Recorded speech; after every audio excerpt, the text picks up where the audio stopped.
Ketemu lagi, kita akan membahas listrik dinamis atau disebut juga listrik mengalir pada rangkaian DC atau rangkaian searah.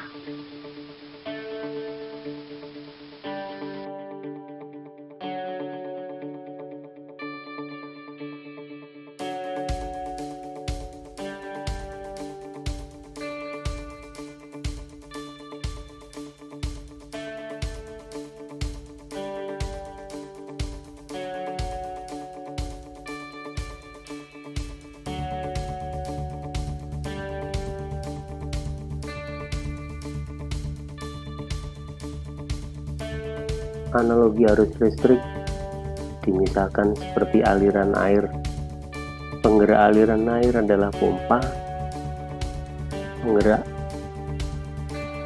arus pada rangkaian DC adalah baterai. Pompa diputar untuk memutar turbin, baterai menggerakkan elektron untuk menyalakan lampu. Dalam kondisi yang kecepatan motornya tinggi, turbin berputar lebih cepat. Di rangkaian DC, lampu menyala lebih terang.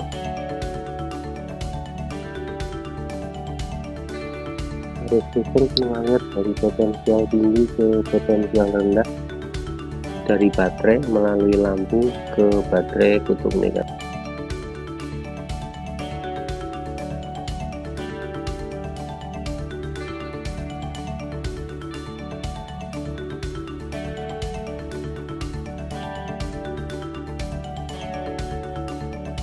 Ini aliran elektron. Kalau kita lihat pada alat pengantar, di dalamnya adalah elektron yang mengalir berlawanan dengan arah arus. Kalau konektor kita lepas, maka tidak ada arus. Elektron itu bergeraknya bebas, tidak dalam satu arah. Tapi kalau kita pasang lagi, coba aliran elektronnya. Jadi arah aliran elektron dari potensial rendah ke potensial tinggi. Sebaliknya, arah aliran muatan positif atau kalau disebutkan arah arus listrik dari potensial tinggi ke potensial rendah. Perlu diketahui yang mengalir bukan muatan positif tapi elektron.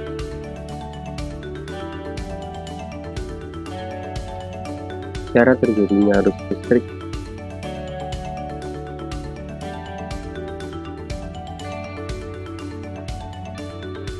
Definisinya, rangkaian listrik harus tertutup. 2. Harus ada beda potensial di dalam rangkaian. Secara matematis dinyatakan I sama dengan Q per T. Q muatan listrik, satuannya kolom. T waktu, satuannya detik. I kuat arus, satuannya ampere. Hukum Ohm silahkan dibaca.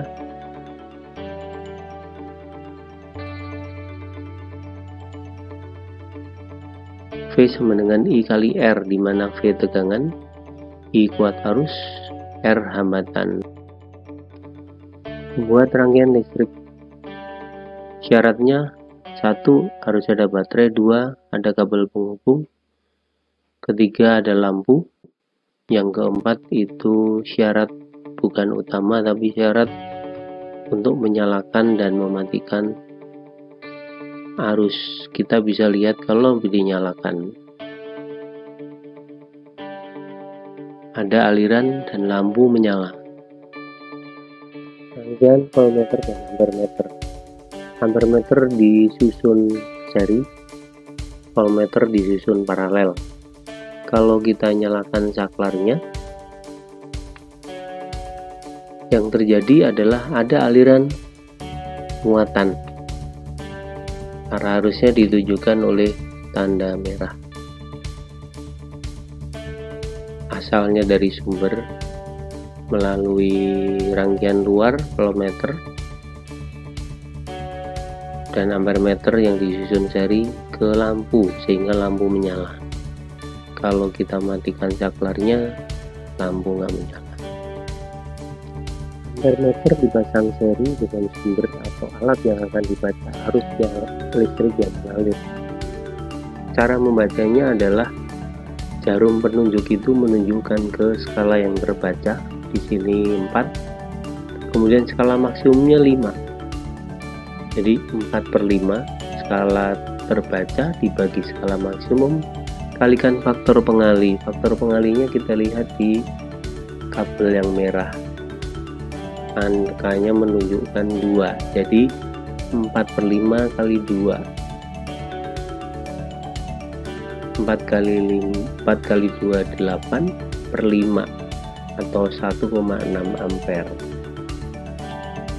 Cara membaca di ampere yang lain tinggal menggerakkan aja skala yang ada. Nanti ini 2/5, 2 skala maksimum, skala terbaca, 5 skala maksimum kali faktor pengalinya 2 ampere, jadi 2/5 kali 2 4/5 atau 0,8. Demikian juga kalau kita mau membaca voltmeter, skala terbaca 4, skala maksimum 5, jadi 4/5 dikalikan faktor pengali, kebetulan angka faktor pengali 12, jadi 4/5 kali 12, 9,6. Kalau kita geser jarumnya ke angka yang lain, 3, skala maksimum 5, skala terbaca 3/5 kali 12 volt, hasilnya 7,2 volt. Hambatan listrik. Kalau kita mau mengukur hambatan listrik tanpa rangkaian tertutup, bisa didefinisikan dari rumusnya dulu. R sama dengan Rho L per A. Faktor apa saja yang memengaruhi hambatan listrik atau R, hambatan kawat, adalah hambat jenis kawat, panjang kawat, dan luas penambang kawat. Hambat jenis kawat Rho merupakan sifat khas dari bahan kawat dan tidak bergantung pada ukuran atau banyaknya kawat.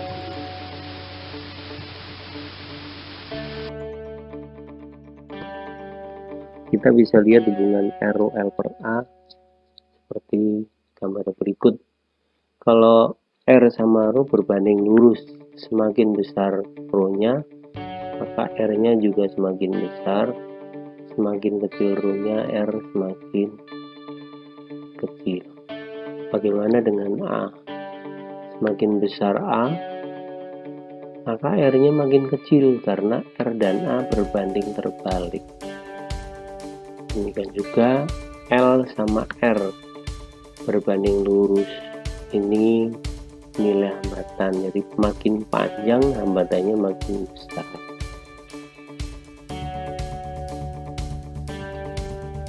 Ini hambat jenis beberapa bahan, disajikan label dari konduktor, semikonduktor, dan isolator.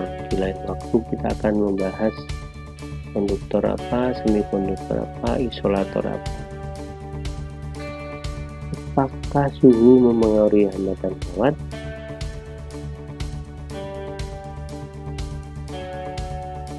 Memengaruhi. Perubahan hambatan jenis delta Rho adalah Rho 0 alfa delta T. Jadi delta Rho nya adalah Rho akhir dikurangi Rho awal, delta T nya juga sama, T akhir kurangi T awal. Hambatan sebanding dengan hambat jenis Rho, maka R nya delta R sama dengan R0 alfa delta T. Ini gambar rangkaian yang hambat jenisnya berbeda-beda. Kalau dipanaskan maka lampu ini akan nyalanya tidak sama. Hambatan kawat penghantar. Tahukah Anda apakah kawat penghantar itu? Silahkan dibaca.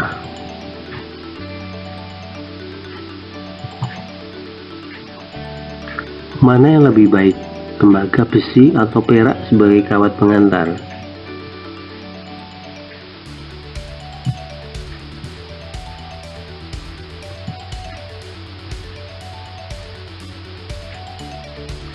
Berikutnya, mengapa kabel sebagai kawat penghantar terbuat dari tembaga, bukan perak dari jawaban yang di atas? Padahal yang paling baik adalah perak. Ya, tembaga mudah dibengkokkan juga. Harganya lebih murah dari perak. Perak itu keras tapi mudah patah. Maka di jalur itu susah untuk bisa dibelokkan. Dengan V, I, dan R juga bisa kita lihat. V dan R itu berbanding lurus. V dan I juga berbanding lurus. Tapi I dan R berbanding terbalik. Kita bisa lihat gambarnya.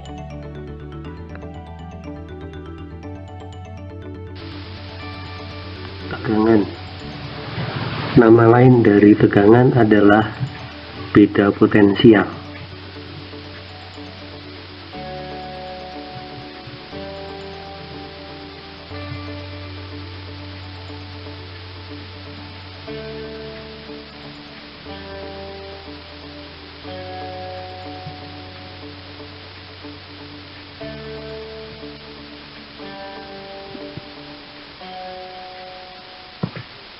Rumus dari tegangan adalah W per G. W usaha, G adalah muatan yang bergerak atau mengalir.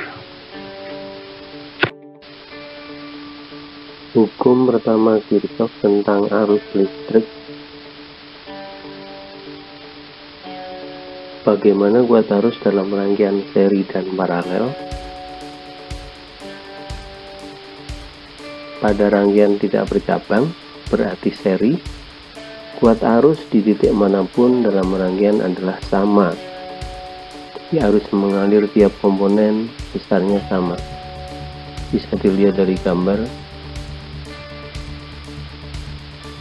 Pada rangkaian yang bercabang atau disebut paralel, jumlah kuat arus yang masuk pada suatu titik cabang sama dengan jumlah kuat arus yang keluar dari titik cabang itu. Hukum kedua Kirchhoff. Arus yang masuk, jumlah arus yang masuk sama dengan jumlah arus yang keluar. Susunan seri paralel penghambat listrik. Susunan seri dulu. Hambatan pengganti seri. Bagaimana kalau rangkaiannya seri seperti gambar tadi? Berapa nilai R totalnya atau R serinya kalau rangkaiannya seri? Perlu diketahui rangkaian seri yang sama adalah I-nya. Maka antara V1, V2, dan V3 bisa dituliskan V1 tambah V2 tambah V3 itu adalah total dari V seri.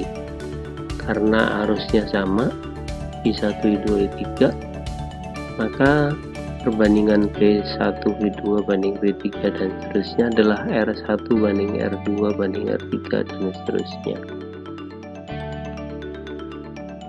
Sehingga rangkaian seri R totalnya adalah tinggal dijumlahkan saja.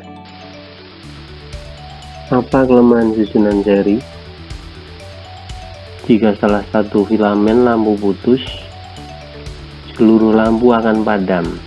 Beda dengan yang ada di rumah kita. Manfaat susunan seri apa? Penghantar atau konduktor pada sekring didesain untuk melebur dan membuka rangkaian pada arus maksimum.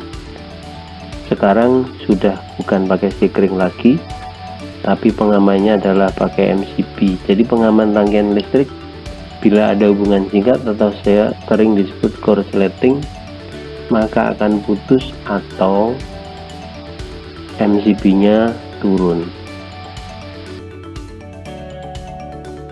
Dan paralel. Hambatan paralel pada rangkaian paralel yang sama adalah V-nya. V1 sama dengan V2 sama dengan V3, tetapi I-nya tidak sama. I-nya total adalah I1 tambah I2 ditambah I3. Ini I paralel pada percabangan. Dari perbandingan I, maka kita dapatkan seper R. Di seper R total adalah seper R1 ditambah seper R2 dan seterusnya. Ini adalah nilai untuk susunan paralel dari beberapa hambat. Apa manfaat susunan paralel? Jika salah satu komponen rusak atau gagal, komponen lain tidak terpengaruh atau masih tetap bekerja. Apa manfaat susunan paralel?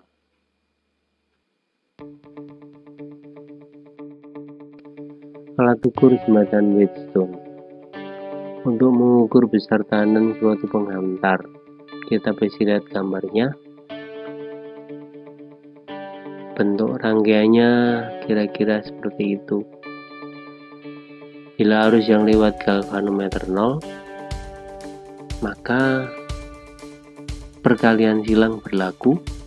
R1 kali R3 dibagi R2 kali Rx. Jadi Rx nya kalau berlaku berarti Rx kali R2 itu sama dengan R1 kali R3. Maka arus yang lewat tengah itu tidak ada karena tidak ada beda potensial, sehingga kita bisa menentukan berapa nilai Rx yang diperlukan agar tidak ada arus yang mengalir di galvanometer. Itu adalah Rx.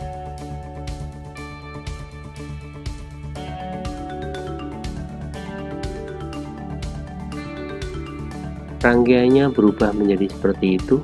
R yang di tengah hilang, sehingga R1 dan Rx seri, R2 dan R3 seri. Maka di titik AC ada dua penghantar seperti gambar yang di bawah. AKC dilalui oleh R1 dan Rx seri, yang di bawah R2 dan R3. Maka setelah digabung menjadi sebuah F. Ampermeter dari galvanometer dengan menggunakan hambatan shunt atau pengganti. Di dalam galvanometer itu ada hambatan dalamnya, atau di gambar itu RC. Kemudian di luar galvanometer dipasang R shunt. Rumusnya R shunt adalah R galvanometer dibagi N-1. N-nya apa? N adalah perbandingan kuat arus skala penuh dari alat sendiri yang akan dipakai untuk melipat gandakan. IG itu kuat arus skala penuh saat galvanometer tidak ada hambatan shunt-nya. Jadi N itu dipakai untuk menentukan kelipatan.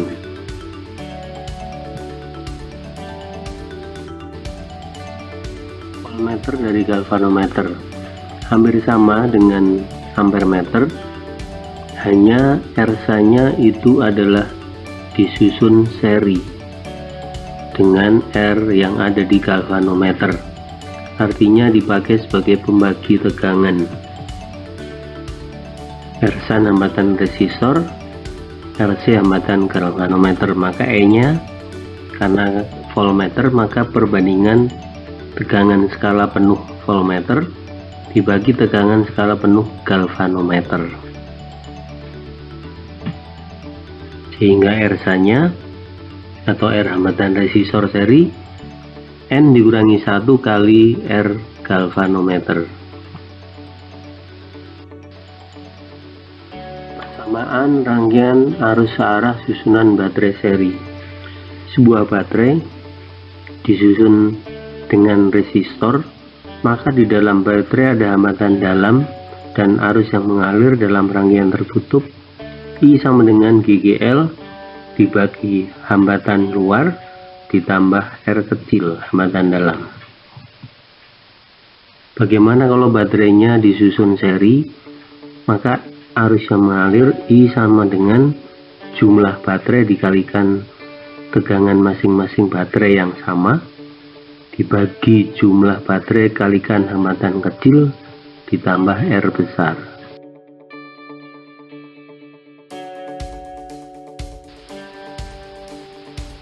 Persamaan rangkaian arus searah untuk baterai paralel. Kalau baterai di paralel, yang sama adalah GGL-nya. Artinya GGL rangkaian berapapun baterai di paralel, GGL-nya tidak pernah berubah. Hambatannya itu berubah menjadi kecil hambatan dalamnya. Hambatan luarnya tetap, jadi I sama dengan E GGL dibagi R dibagi M ditambah R besar. M-nya adalah jumlah baterai. Gimana kalau digabung antara seri dan paralel? Hasilnya sama. Rumusnya bisa kelihatan di layar.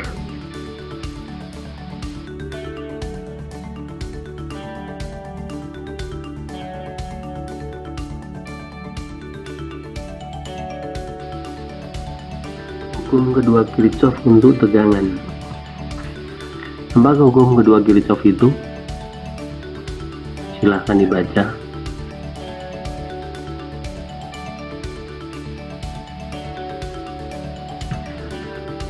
Jumlah GGL ditambah jumlah I kali R sama dengan 0. Ini hukum kedua Kirchhoff tentang GGL. Untuk rangkaian bisa satu loop, baterainya lebih dari satu, arahnya bebas, hambatannya lebih dari satu, ada hambatan dalam baterai bisa, tidak ada hambatan dalam baterai juga bisa diperhitungkan. Pergantian tanda. Kuat arus bertanda positif jika searah dengan arah loop yang kita tentukan, dan negatif jika berlawanan dengan arah loop yang kita tentukan. Bisa kita lihat misalnya VAB, arah loop searah dengan arah I, maka VAB sama dengan I kali R, nilainya positif. Gambar B, VAB berlawanan dengan arah arus dengan arah loopnya, maka VAB itu minus I kali R. Kalau kita ketemu baterai, gambar C, VAD itu minus GGL-nya. Kalau VBC juga sama, minus GGL-nya. Tetapi kalau kita pakai VDA itu plus GGL-nya, atau VCB itu juga plus GGL-nya. Jadi saat mengikuti arah loop, kutub positif sumber tegangan dijumpai lebih dahulu dari kutub negatifnya, maka GGL-nya bertanda positif dan sebaliknya akan bertanda negatif. Ini dalam menentukan nilai persamaan hukum kedua Kirchhoff. Listrik dan panas atau kalor, silahkan dibaca.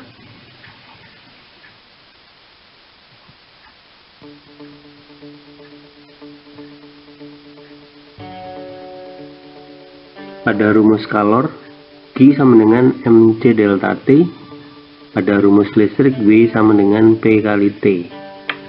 Sehingga energi panas sama dengan energi listrik.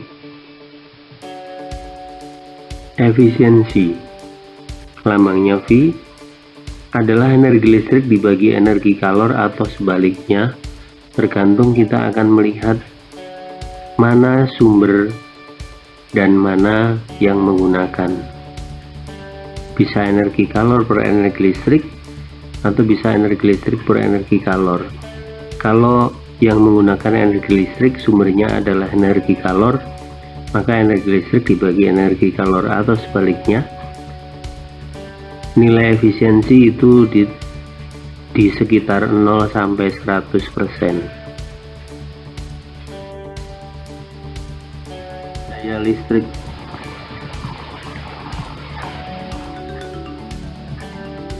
Rumus daya listrik P sama dengan energi dibagi waktu. Hasilnya seperti di layar.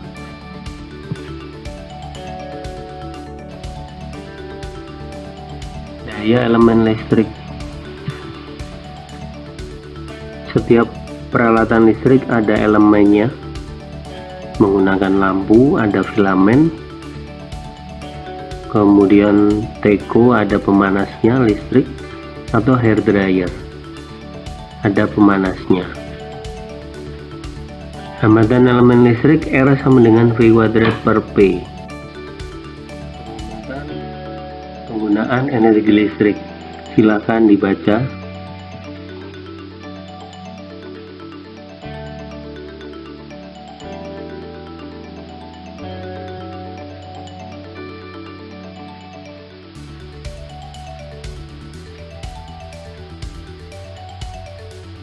Hal ini dapat Anda lakukan di rumah dengan berbagai cara.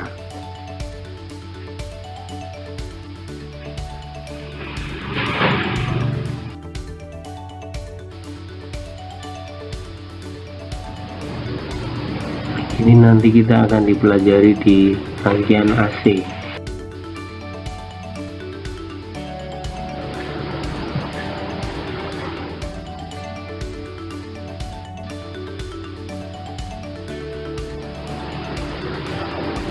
Terima kasih.